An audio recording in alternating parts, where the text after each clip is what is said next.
بسم الله الرحمن الرحيم. الحمد لله رب العالمين، والصلاة والسلام الأتمان الأكملان على نبينا محمد وعلى آله وصحبه أجمعين. مشاهدي الأكارم، سلام الله عليكم ورحمته وبركاته. أهلا وسهلا بكم في برنامجكم رسالة سلام. اليوم سنجعله حديثا حول مقدم شهر رمضان المبارك، الذي نسأل الله تبارك وتعالى أن يبلغنا إياه وأن يعيننا على صيامه وقيامه.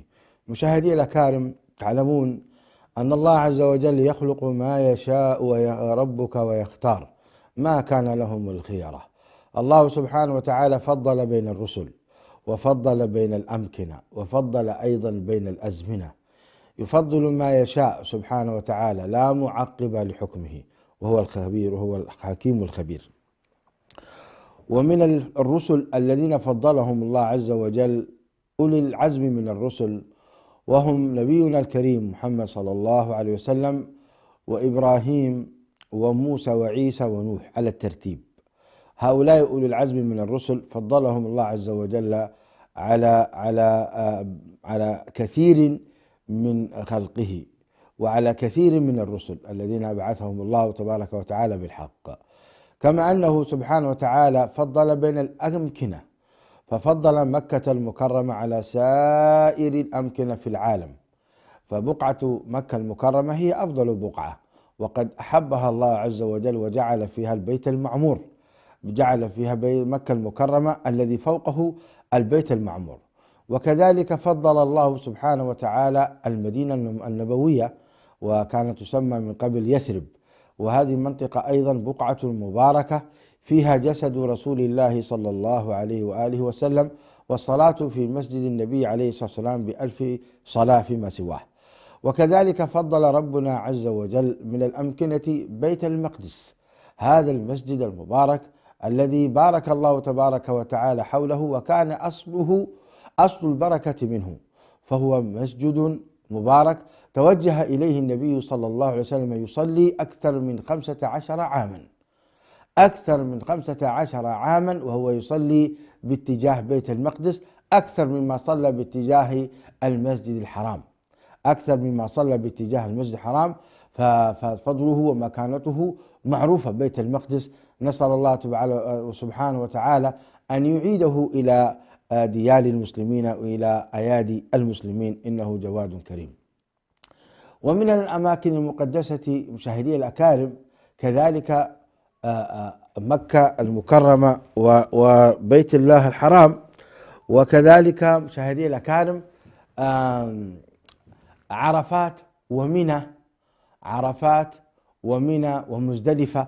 هذه مواقع عظيمة فضلها الله سبحانه وتعالى على كثير من المواقع، وفيها تسكب العبرات، وفيها يدعى الله عز وجل، وفيها يعني يغفر الله سبحانه وتعالى الذنوب لعباده.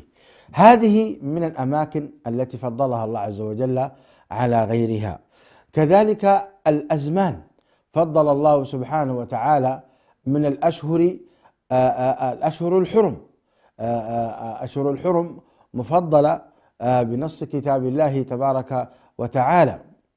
وكذلك ربنا عز وجل فضل شهر رمضان وفضل لياليه، وجعل ليلة من لياليه ك1000 سنة من العبادة، كأكثر من 1000 سنة، كما قال تعالى: ليلة القدر خير من 1000 شهر. وفضل الله عز وجل أيضا مشاهدي الأكارم بعض الأيام، فأيام العشر من ذي الحجة أفضل أيام الدنيا، كما نص بذلك حديث نبينا محمد صلى الله عليه وآله وسلم. وكذلك مشاهدي الأكارم فضل ربنا سبحانه وتعالى الأشهر، فكان من الأشهر المفضلة شهر رمضان الذي أنزل فيه القرآن. وسبب تفضيل هذا الشهر عن غيره هو كونه أنزل الله عز وجل فيه القرآن الكريم، الذي هو هدى للناس وبينات من الهدى والفرقان. فكان من الواجب على العباد أن يشكروا ربهم على هذه النعمة العظيمة التي لا تعدلها نعمة أبدا، هي أفضل النعم، أن الله عز وجل هدانا إليه سبحانه وتعالى بهذا الكتاب إن هذا القرآن يهدي للتي هي أقوم. أعظم كتاب في الوجود، ليس فيه خطأ أبدا، وليس فيه تكرار لا فائدة فيه، لا تشبع منه العلماء، لا تنقضي عجائبه. كتاب قراءته بركة، والعمل به رحمة، والبعد عنه مشقة. كتاب أنزله الله عز وجل ليكون منهجا ونبراسا ونورا لعباد الله تبارك وتعالى. هذا القرآن العظيم يرفع الله عز وجل به أقواما ويضع به آخرين.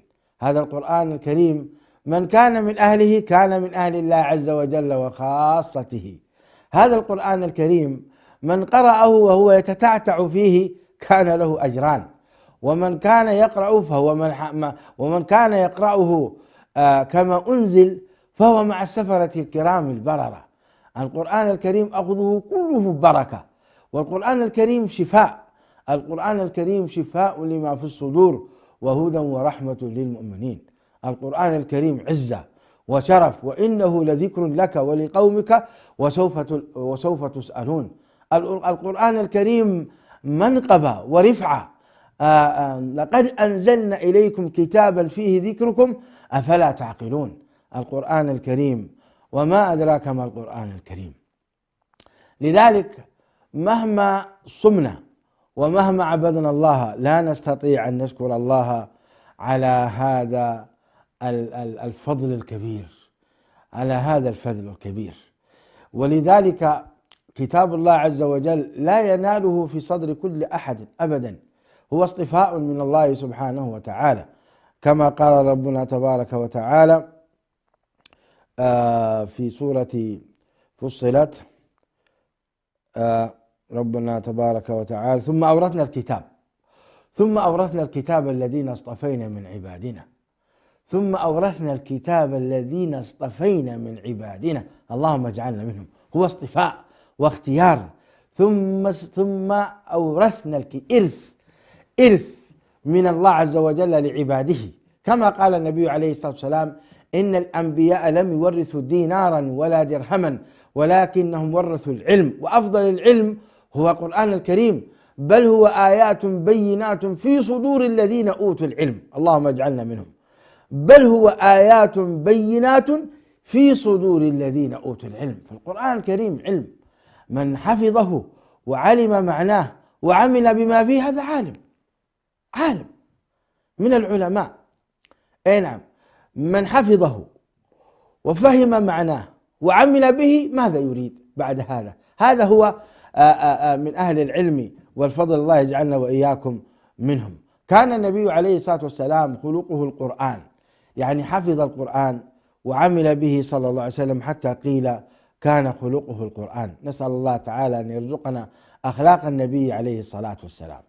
مشاهدي الأكارم، إذن هذا القرآن الكريم كان من شكر الله عز وجل، من شكر الله، من تبعيضية هنا، من أجل أن نشكر الله تبارك وتعالى وأن نحمده على هذه النعمة، أوجب علينا صيام شهر رمضان المبارك. فقال في كتابه العزيز: يا أيها الذين آمنوا كتب عليكم الصيام كما كتب على الذين من قبلكم لعلكم تتقون أياما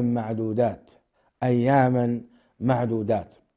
يا أيها الذين آمنوا كتب عليكم الصيام كما كتب على الذين من قبلكم لعلكم تتقون. آية عظيمة. كتب يعني فرض، لا مجال للمناقشة فيه، لا مجال للمراجعة فيه، سواء علمنا الحكمة من ذلك أو لم نعلم. المؤمنون يقولون سمعنا وأطعنا غفرانك ربنا وإليك المصير. لا يحق للمؤمن أن يقول لماذا أوجب الله علينا الصيام، لماذا نجوع، لماذا نعطش. لا يجوز أن يقول المؤمن هذا الكلام، إنما يقول سمعنا وأطعنا غفرانك ربنا وإليك المصير. كتب عليكم أي فرض وأصبح واجبا من الواجبات. وصيام شهر رمضان المبارك ركن من أركان الإسلام، أحد أركان الإسلام، والإفطار فيه جريمة كبرى، لا يستطيع أحد أن يقضي من أفطر في نهاية رمضان والعياذ بالله عامدا متعمدا مقيما صحيح الجسم، لا يستطيع أن يقضي هذا اليوم، وإن كان في الحكم الفقهي يوجبون العلماء قضاءه، ولكنه لا يستطيع أن يقضيه كما كان فرضا في نهاية رمضان. لذلك شهر الله، شهر رمضان المبارك شهر عظيم.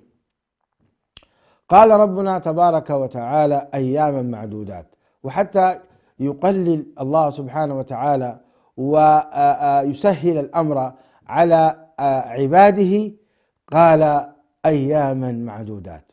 وفعلا لا تكاد حقيقة تنتظر شهر رمضان إلا وترى نفسك قد وصلت في نهايته في أيام معدودات سريعة المضي، وخصوصا أن اليوم في زماننا هذا فيه تقارب الأزمان مشاهدي الأكارم. لذلك المسلم والعبد ينبغي له أن يحرص أشد الحرص على هذه اللحظات وهذه الدقائق. نسأل الله تعالى أن يثقل بها موازيننا، وأن أن يبلغنا رمضان، وأن يعيده علينا كرات ومرات. مشاهدي الأكارم، صيام شهر رمضان المبارك منقبة كبرى، ومن وفقه الله وصام في شهر رمضان فإنه يثقل موازينه ويرفع درجته عند الله عز وجل. هناك حديث صحيح لا أذكر من رواه، لكن ثمة هذا الحديث هو يذكرونه مشايخنا الأفاضل ومكتوب وموجود في الكتب المعتمدة أن صحابيين من صحابة رسول الله صلى الله عليه وسلم كانا في اجتهاد في عبادة في جهاد طولة حياتهما، فاستشهد أحدهما ودخل الجنة، وبقي الآخر واستشهد بعد أخيه بسنة، فرأى أهله أن الأول أقل درجة من الثاني رغم أن الأعمال واحدة وأنهما استشهدا في سبيل الله سويا، إلا أن أحدهما سبق الآخر بسنة بعام كامل. فحضروا إلى مجلس رسول الله صلى الله عليه وسلم فقالوا: كيف هذا يا رسول الله؟ هما كانا كفرسي رهان، فكيف سبق هذا وأصبح هذا درجته أعلى من هذا؟ فقال لهم النبي عليه الصلاة والسلام: أليس قد بقي سنة؟ أليس قد صلى وصام؟ أليس قد صلى وصام؟ فكان صيام رمضان من الأعمال التي رفعت هذا الرجل، وكان يعني رفعته بين هذا وبين أخيه الذي كان يتسابقان على عمل الخير ويتنافسان فيه، بأن صيام شهر رمضان والأعمال الصالحة التي قدمها خلال سنة رفعته. ولذلك قال عليه الصلاة والسلام: قال: خيركم من طال عمره وحسن عمله. قال: خيركم من طال عمره وحسن عمله، لأنه يثقل الموازين، كل ما طال عمرك وحسن عملك يثقل به الموازين. والذين كتب الله عليهم قصر العمر فإن الله سبحانه وتعالى قد عوضهم ببعض الأعمال التي يمكن أن يتداركون بها، وهي كأمثال ليلة القدر. ليلة القدر خير من 1000 شهر. فأيضا العمرة في رمضان تعدل حجة مع رسول الله صلى الله عليه وآله وسلم، فيمكن للإنسان أن يتدارك قصر عمره من خلال هذه الأعمال الصالحة التي تقربه إلى الله عز وجل. مشاهدي الأكارم، قال ربنا عز وجل: شهر رمضان الذي أنزل فيه القرآن هدى للناس وبينات من الهدى والفرقان، فمن شهد منكم الشهر فليصمه، ومن كان مريضا أو على سفر فعدة من أيام أخر، يريد الله بكم اليسر ولا يريد بكم العسر، ولتكملوا العدة ولتكبروا الله على ما هداكم ولعلكم تشكرون. صدق الله العظيم. يا سلام!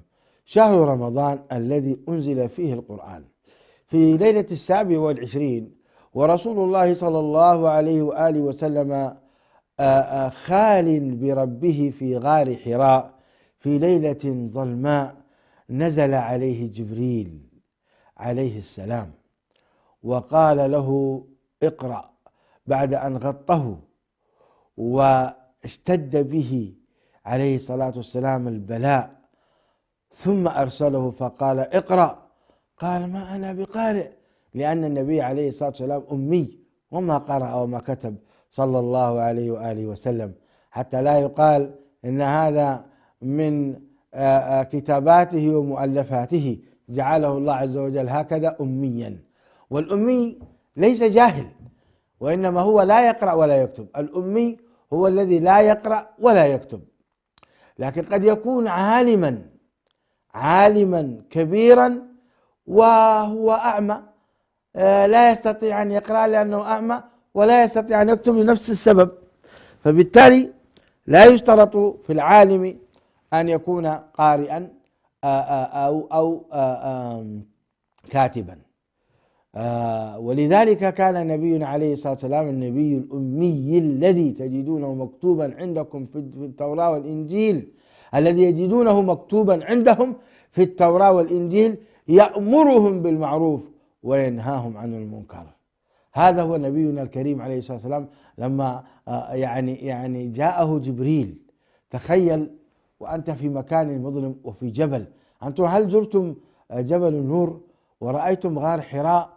منطقة مظلمة مخيفة جدا، ثم يأتيه جبريل في صورته الحقيقية التي رآه فيها النبي عليه الصلاة والسلام، له 600 جناح، الأمر مرعب، ويغطي النبي صلى الله عليه الصلاة والسلام. الأمر كان حقيقة مخيف، حتى يجتهد النبي عليه الصلاة والسلام في هذا الأمر ويأخذه بجدية. إنا سنلقي عليك قولا ثقيلا، إنا سنلقي عليك قولا ثقيلا. مسألة ليست سهلة. يا أيها المدثر قم فأنذر وربك فكبر وثيابك فطهر والرجز فاهجر ولا تمنن تستكثر ولربك فاصبر. موضوع جاد، الموضوع فيه حياة وموت، الموضوع فيه جهاد، فيه قتال، فيه سيف، الموضوع فيه هجرة، فيه خروج من البلاد، الموضوع فيه نفقة، الموضوع فيه فرقة أو فرقان بين الحق والباطل. هنا نزل الوحي على النبي عليه الصلاة والسلام، غطه الثانية ثم غطه الثالثة، ثم قال له اقرأ باسم ربك الذي خلق، خلق الإنسان من علق، اقرأ وربك الأكرم الذي علم بالقلم، علم الإنسان ما لم يعلم. كانت هذه أول آيات تنزل على رسول الله صلى الله عليه وسلم في ليلة 27 من رمضان، وبها أصبح النبي صلى الله عليه وسلم نبيا بعث إليه في تمام 40 صلى الله عليه وآله وسلم، ثم تتابع الوحي. وكان آخر ما نزل في أصح قولي العلماء قوله تبارك وتعالى في سورة البقرة: واتقوا يوما ترجعون فيه إلى الله ثم توفى كل نفس ما كسبت وهم لا يظلمون. كانت هذه آخر آية نزلت. وقيل أن قوله تبارك وتعالى: اليوم أكملت لكم دينكم وأتممت عليكم نعمتي ورضيت لكم الإسلام دينا، أنها نزلت آخر ما نزل على رسول الله صلى الله عليه وسلم، أنها نزلت في عرفة يوم خطبة النبي عليه الصلاة والسلام. قيل هذا وقيل هذا، وأصح قولي العلماء هي الآية التي ذكرتها لكم، وهي قوله تبارك وتعالى: اليوم أكملت، وهي قوله تبارك وتعالى: واتقوا يوما ترجعون فيه إلى الله ثم توفى كل نفس ما كسبت وهم لا يظلمون. فيها يعني موعظة شديدة، وفيها وعيد شديد، وفيها هيبة، فيها رهبة. الآية تخيف الحقيقة: واتقوا يوما ترجعون فيه إلى الله. ماذا سيعمل الظالمون حينما يعودون يقفون بين يدي الله؟ ماذا سيعمل العصاة؟ ماذا سيعمل من قصر في عبادة الله؟ ماذا سيعمل؟ كل إنسان هو مقصر في طاعة الله، المسلم والمؤمن والنبي والصديق، كل عباد الله مقصرون. ولذلك سمى الله عز وجل يوم القيامة يوم الحسرة. الكل يتحسر المؤمن لماذا لم يزداد، يتحسر الفاسق لماذا كان فاسقا، يتحسر الكافر ليته كان مسلما. هكذا هو سماه الله عز وجل يوم الحسرة، لأنك فعلا حينما توزع النتائج وترى نتيجتك يعني لا ترضيك أبدا، تتمنى أن لو قد زدت، أن لو قد ازددت الخير. واتقوا يوما ترجعون فيه إلى الله ثم توفى كل نفس ما كسبت وهم لا يظلمون.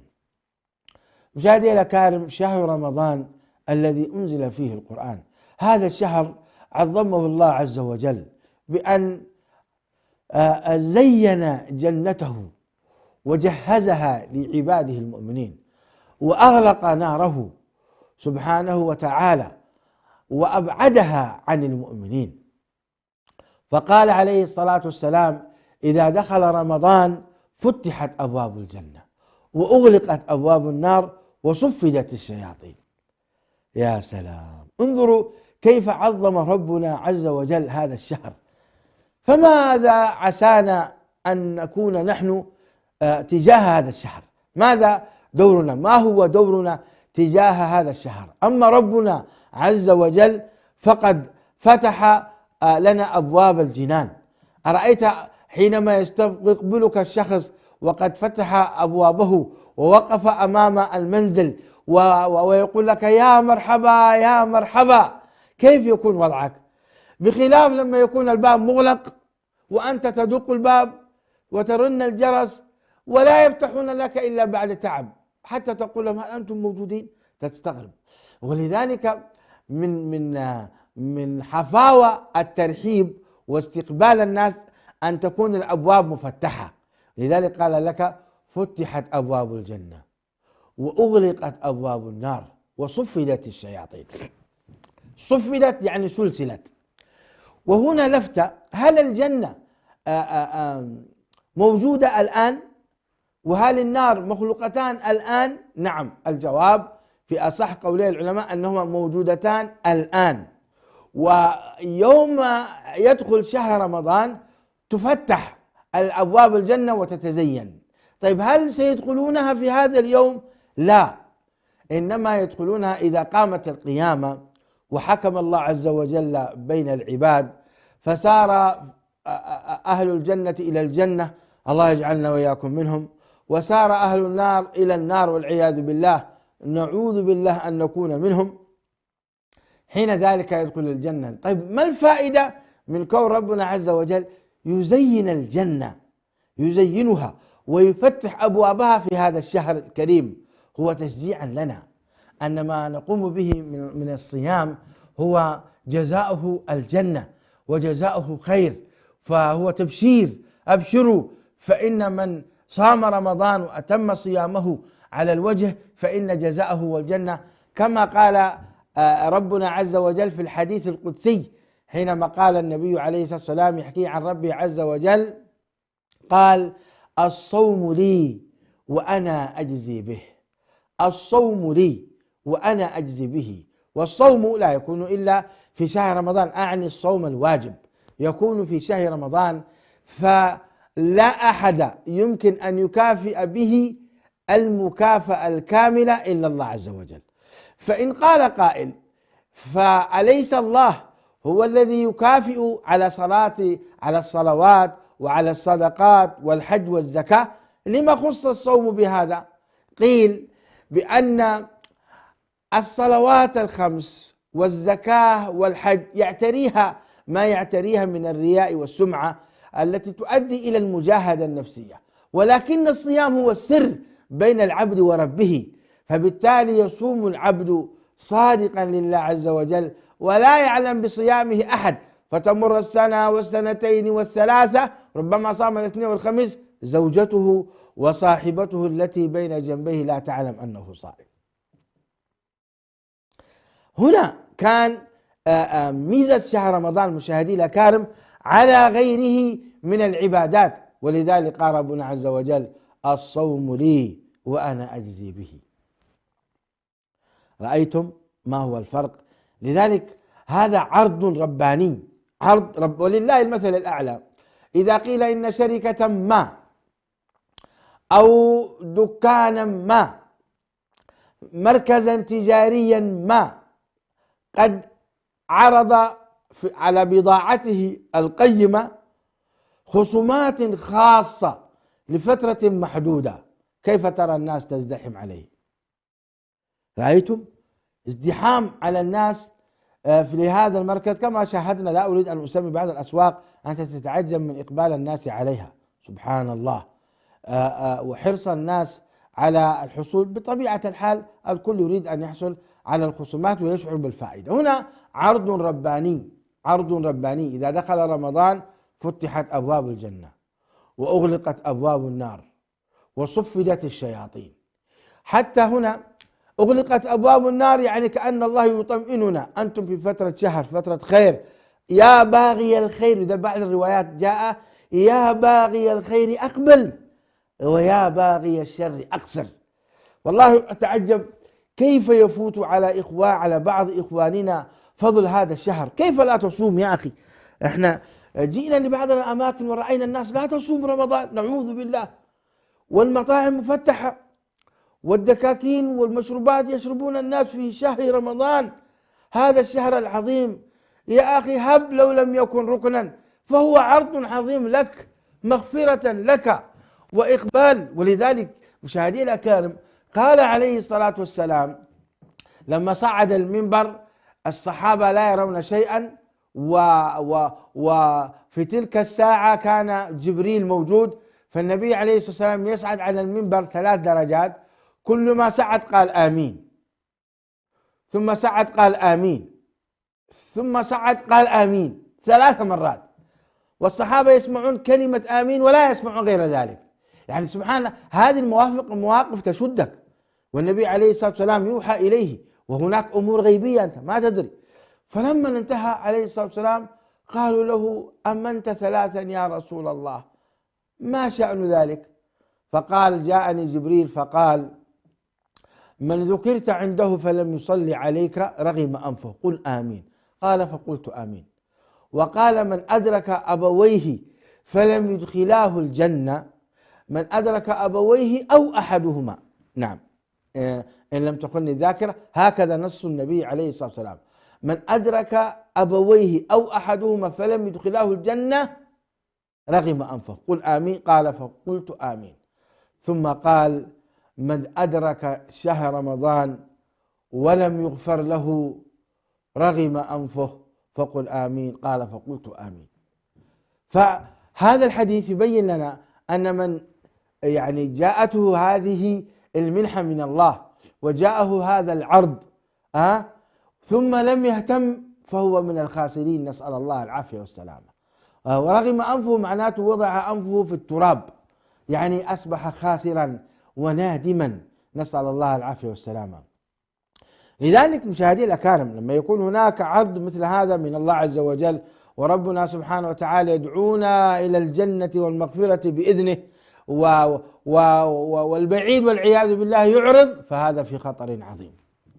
آية في كتاب الله عز وجل في سورة يونس تخيفني دائما، وهي قوله تبارك وتعالى إن الذين لا يرجون لقاءنا ورضوا بالحياة الدنيا واطمأنوا بها والذين هم عن آياتنا غافلون أولئك مأواهم النار بما كانوا يكسبون. موضوع خطير، الموضوع خطير مشاهدي الأكارم والله. إن الذين لا يرجون لقاءنا، يا أخي تعال صلي لا يصلي، يا أخي تعال صم لا يصوم، يا أخي تعال زكي، عندك أموال كثيرة هذه أمانة لا يزكي، يا أخي أنت فتح الله عليك مالا وصحتك وعافيتك بخير، اليوم وقت الحج اذهب فحج، لا يحج. هذا لا يرجو لقاء الله، هذا لا يرجو لقاء الله، لا يتسابق في طاعة الله، فالعياذ بالله هذا سيكون مأواه النار، نسأل الله العافية والسلامة. لماذا يا أخي تخسر نفسك هكذا؟ لماذا تسلم روحك ونفسك وجسدك الذي خلقه الله عز وجل إلى النار؟ ليش؟ لما يا أخي؟ ربنا عز وجل ولا تقتلوا أنفسكم إن الله كان بكم رحيما. الله عز وجل كان بنا رحيما، رحيم سبحانه وتعالى بجميع البشر كل الخلق، ومن رحمته أنه بعث إلينا أفضل رسول وأنزل إلينا أفضل الكتب. أولم يكفهم أنا أنزلنا عليك الكتاب يتلى عليهم إن في ذلك لرحمة وذكرى لقوم يؤمنون. لذلك مشاهدينا الأكارم هذا عرض رباني في شهر رمضان. أين المشمرون له؟ أين الصابرون؟ لماذا نتأفف؟ لماذا لا نقبل على هذا الشهر الكريم ونحن نرجو الله عز وجل أن يتقبل منا؟ والله عرض رباني. ثم أيضا هذا الجسد سبحان الله، هي لا شك أن من المحبوبات الطعام والشراب، هو من الملذات، هو من الملذات، جعله الله عز وجل نعمة وخير. ولذلك قال ربنا سبحانه وتعالى: يا أيها الذين آمنوا لا تحرموا طيبات ما أحل الله لكم ولا تعتدوا إن الله لا يحب المعتدين وكلوا مما رزقكم الله حلالا طيبا. وكلوا مما رزقكم الله حلالا طيبا. فالطعام والشراب من نعم الله تبارك وتعالى. يعني يا أيها النبي لما تحرم ما أحل الله لك؟ لما حرم النبي عليه الصلاة والسلام على نفسه العسل، والعسل من أطيب الأطعمة وأجملها وأفضلها، لذلك لماذا تحرم على نفسك العسل يا نبي الله؟ تبتغي مرضات أزواجك والله غفور رحيم، قد فرض الله لكم تحلة أيمانكم. فهذه النعمة، وهذا نحن مجبولون إلى محبة الطعام كما جبلنا إلى محبة المال، وجبلنا أيضا إلى محبة النساء. قال الله تبارك وتعالى: زين للناس حب الشهوات من النساء والبنين والقناطير المقنطرة من الذهب والفضة والخيل المسومة والأنعام والحرث ذلك متاع الحياة الدنيا. هذا زين، الفعل مبني للمجهول لأنه في معرض الذم وليس في معرض المدح، والذي زينه هو الله عز وجل، لكن هنا لا يذكر لفظ الجلال، فقال لك زين للناس لأنه من الابتلاء، فبني الفعل للمجهول. قال الله تبارك وتعالى أيضا في بيان فضل الطعام والشراب، قال الله تبارك وتعالى: قل من حرم زينة الله التي أخرج لعباده والطيبات من الرزق قل هي للذين آمنوا في الحياة الدنيا خالصة يوم القيامة. إذن هذه الأطعمة والمحبوبات إلى نفوسنا يبتلينا الله عز وجل، هل نتركها من أجل محبته هو، من أجل عبادته هو، من أجل التسابق تجاهه هو سبحانه وتعالى أو لا؟ هنا مربط الفرس كما يقولون الحكماء. هنا يأتي أنك تترك محابك من أجل محاب الله تبارك وتعالى، فتتسابق في الخير. ولذلك لماذا كان دعاء الأنبياء مستجابا ومسموعا؟ اسمع إلى هذه الآيات: وزكريا إذ نادى ربه رب لا تذرني فردا وأنت خير الوارثين فاستجبنا له وأصلحنا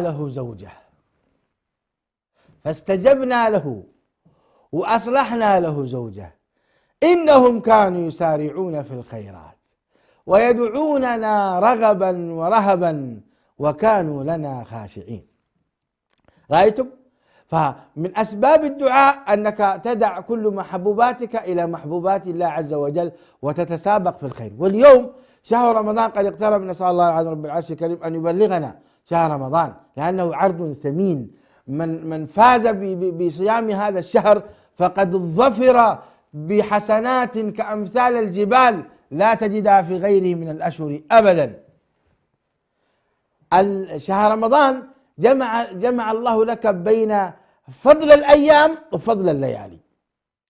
لذلك الريال الذي تنفقه في شهر رمضان ليس كالريال الذي تنفقه في غيره، والعبادة التي تؤديها ليلا في شهر رمضان تختلف. ولذلك كان يحرص النبي عليه الصلاة والسلام في شهر رمضان ويبشر أصحابه: جاءكم شهر رمضان. كان يبشر أصحابه صلى الله عليه وسلم أن هذا الحقيقة، وفي ذلك فليتنافس المتنافسون. وفرحة شهر رمضان مشاهدي الأكارم لا تعدلها فرحات أبدا. قال الله تعالى: فبذلك فليفرحوا هو خير مما يجمعون. إذن الخلاصة أنك تدع محب الله إلى محبك أنت إلى محاب الله، فهنا يتبين صدقك. ولذلك احذر من الطعام، واحذر من الشراب، واحذر من شهوتك تجاه زوجتك التي أنت تحبها، تمتنع. الجماع من الملذات تتركه من أجل الله عز وجل، ولذلك جاء في الحديث القدسي: يدع طعامه وشرابه وشهوته من أجلي. يا سلام، رأيتم؟ يترك الإنسان كل هذه الأمور، ويترك أيضا المعاصي والذنوب، ويحترم هذا الشهر الكريم. بعض الناس إذا دخل بعض الدول يحترم قوانينها ويحترم أنظمتها لأنها دولة ذات سيادة، فربنا عز وجل أولى أن يحترم ويقدر ويعبد سبحانه وتعالى في كل الأشهر، وبالذات في شهر رمضان. فاحذر أخي المسلم أن يضيع وقتك في مشاهدة المسلسلات. احذر أخي المسلم أن يضيع وقتك في القيل والقال. احذر أخي المسلم أن تضيع صيامك بالسب والشتم. احذر. ولذلك من أغضبك فقل له إني امرؤ صائم. من أغضبك قل له أنا صائم، يعني أنا أستطيع أرد عليك لكني أنا صائم، بمعنى أنا أحترم هذا الشهر. اختلف العلماء هل تقولها سرا حتى لا تري أحدا أنك صائم، أو تقولها جهرا.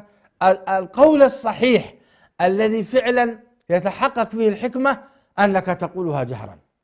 إذا حصل بينك وبين أحد مشادة فتقول له إني امرؤ صائم، أنا أستطيع أرد عليك وعندي القوة التي تجعلني أرد عليك وعلى أمثالك، ولكن الصوم يمنعني أن ألتزم. كالذي يقول: لئن بسطت إلي يدك لتقتلني ما أنا بباسط يدي إليك لأقتلك. لماذا؟ إني أخاف الله رب العالمين.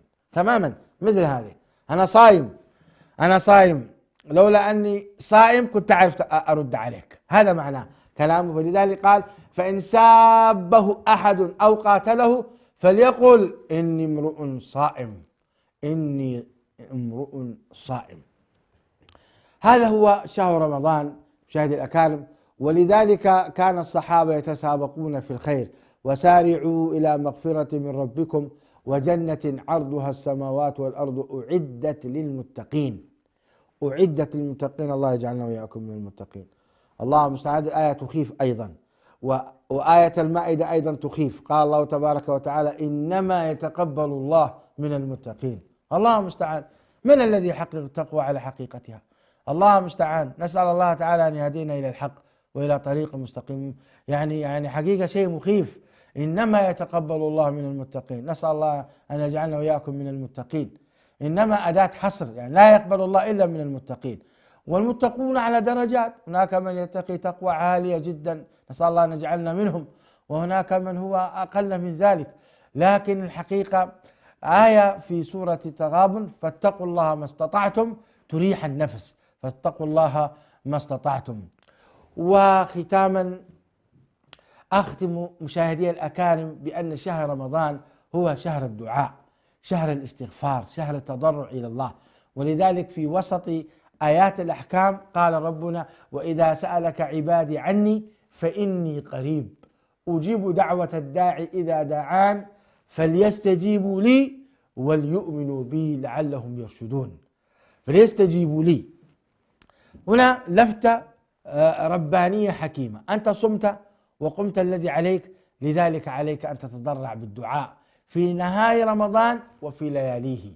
لا يفوتك يعني ساعات الاستجابة عند الإفطار وفي ثلث الليل الأخير وعند السحور، لقول النبي عليه الصلاة والسلام: للصائم دعوة لا ترد. ولقوله عليه الصلاة والسلام: تسحروا فإن في السحور بركة. ولو أضفنا عليه مشاهدي الأكارم قول النبي عليه الصلاة والسلام: إن ربنا عز وجل ينزل في ثلث الليل الأخير فيقول: هل من سائل فأعطيها، هل من مستغفر فأغفر له، هل من تائب فأتوب عليه. هذه الثلاثة الأسئلة دائما ربنا عز وجل يسأل عنها كل ليلة ولا يوفق لها إلا من وفقه الله. مشاهدي الأكارم، انتهت حلقة اليوم، وكان هي مجرد تذكير ليس علما أعطيكم إياه، إنما أذكركم، والذكرى تنفع المؤمنين. هذا والله تبارك وتعالى أعلم وأحكم. اللهم إنا نسألك بأسمائك الحسنى وصفاتك العلى أن تبلغنا شهر رمضان وتعيننا على صيامه وقيامه، وتتقبله منا، وتعيده علينا سنوات عديدة وأزمنة مديدة، ونحن نرفل بالصحة والعافية والإيمان. اللهم آمين.